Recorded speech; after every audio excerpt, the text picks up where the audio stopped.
All right, guys, we are back with another video on a Sharknivco.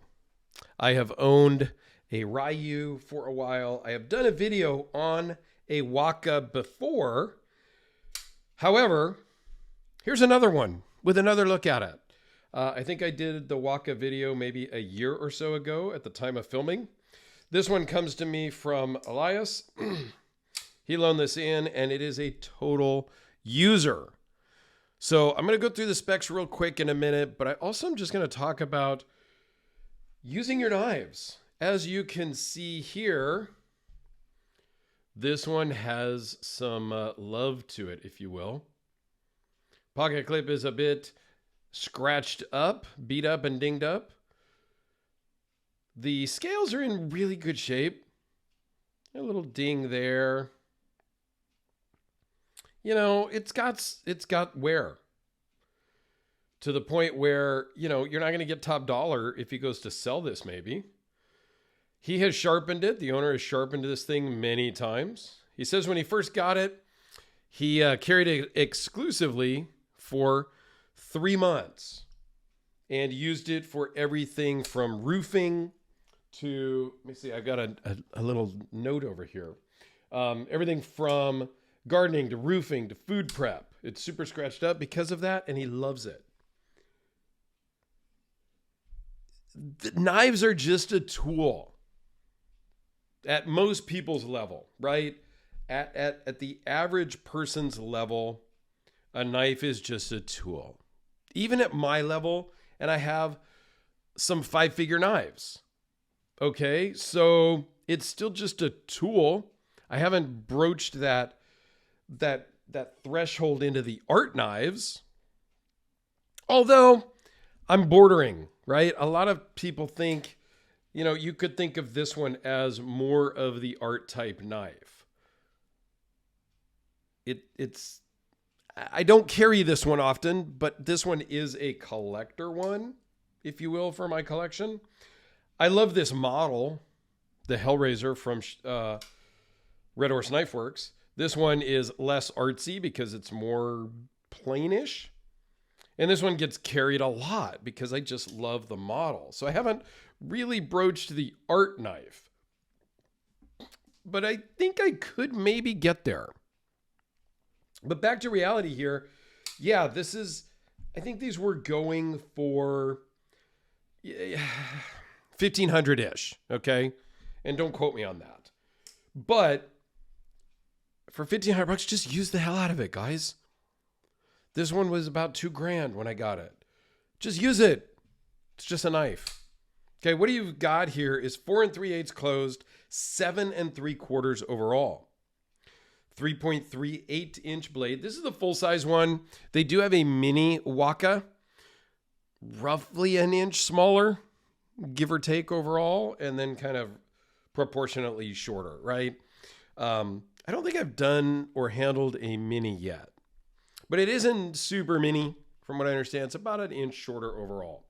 So, you know, there you go. What do you get here? You get RWL 34, 3.8 ounces. There is some really good milling on the inside there to help lighten it up, on both the lock side and the show side.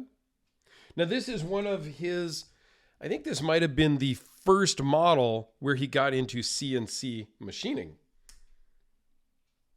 Edison is the maker, and his wife, Mariella, helps run their Facebook group, and she does the customer service aspect. And what's really cool about them is they created the Shark Tank. I mean, they didn't really create it. It sort of created itself with their Facebook group. So they came out with some coins a couple years ago, because I got this at my old house and I've been here for a year. I got number 12. They went 1 through however many. Sharknivco handmade knives and gear. They also do some knucks. They do some they do patches and the coins and different things. They've got several different models now.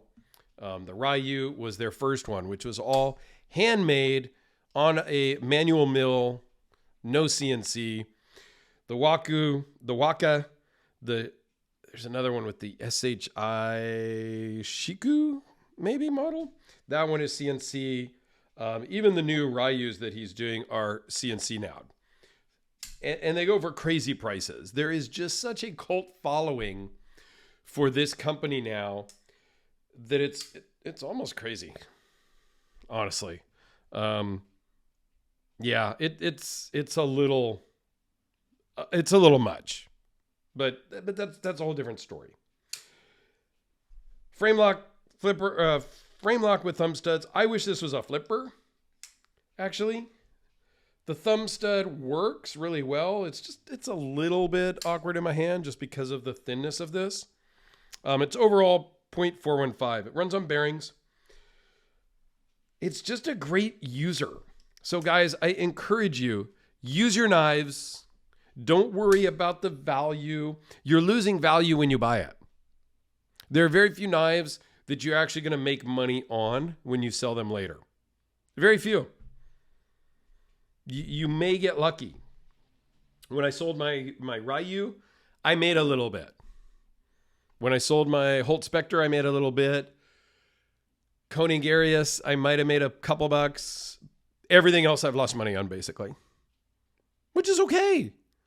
If I own something for a year, I've owned this for several years, and if I sell it for about what I paid, a couple $100, it cost me a couple $100 rent to have it for a few years, right? That's the way I look at it when I sell stuff. I don't want to sell it for half. I don't want to, lose 50, 80, 70, 90% of its value. But if I lose 10%, it is what it is. So let me know if you've got anything from the Shark Tank. If you're a coin holder, comment your number down below. If you're a card holder, comment down below. Let me know. It's a very active Facebook group. It's one of the more active makers in the community, which I think is fantastic. So anyway, let me know your thoughts. Thanks, guys.